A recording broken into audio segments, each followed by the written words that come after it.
suite, c'est que voilà, t'as ces échelons-là, et la manière dont ils sont alternés, en fait, ça code ton ADN, quoi. Ok. Et donc voilà, ce qu'il faut comprendre, c'est que 99% de l'ADN entre toi et moi, il va être similaire, d'accord ? Et qu'il y a seulement environ 30 millions d'échelons qui vont avoir tendance à être différents entre toi et moi. C'est ouf, ça. Voilà, donc déjà, C'est-à-dire on est passé de 6 milliards à 30 Ouais. millions. C'est-à-dire que l'humanité partage 99% de son ADN. Voilà. Ah oui, c'est comme ça ce qu'on dit aussi souvent, les histoires avec les singes, etc. Oui, et que genre on partage 50% de l'ADN d'une banane, je sais pas quoi. Tu vois, genre, ouais, c'est marrant, tu vois. Et donc, Ah, le bâtard, la banane. donc voilà, donc non, du coup, en fait, c'est là où on comprend un peu la génétique, c'est qu'il y a que 30 millions d'échelons qui sont susceptibles de différer entre toi et moi. Et donc là, il y a une notion qui est très importante, c'est la notion de SNP, qui est le Single Nucleotide Polymorphism. Et en fait, c'est, d'après ce que je comprends, c'est chacun de ces échelons qu'on qualifie d'intéressant, parce que c'est un échelon qui a tendance à varier dans la population. Ouais. Voilà.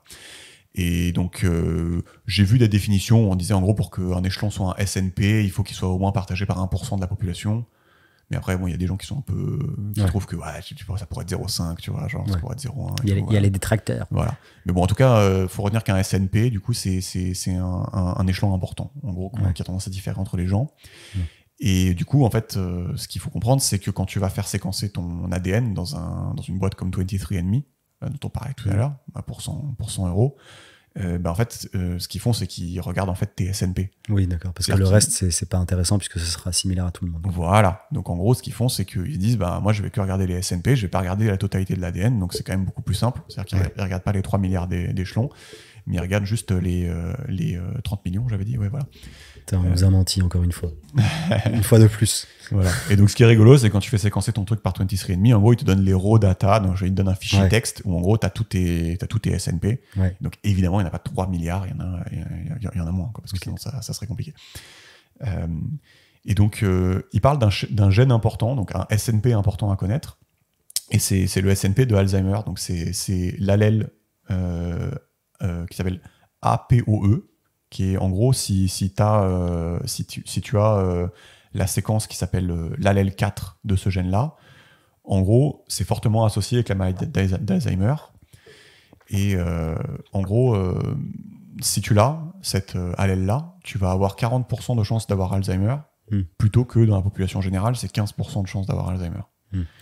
Ouais, donc tu vois, ça contredit un peu ce que tu as dit au début, que c'est des histoires de spectre et que c'est souvent des trucs multifactoriels. C'est l'exception, c'est la seule exception qui existe. Ah, le bâtard. C'est pour ça qu'il en parle. Ah, le bâtard. C'est que c'est quasiment un des seuls endroits où tu vas trouver un gène qui fait quelque chose. D'accord. Et d'ailleurs, il se laisse pas faire. Voilà.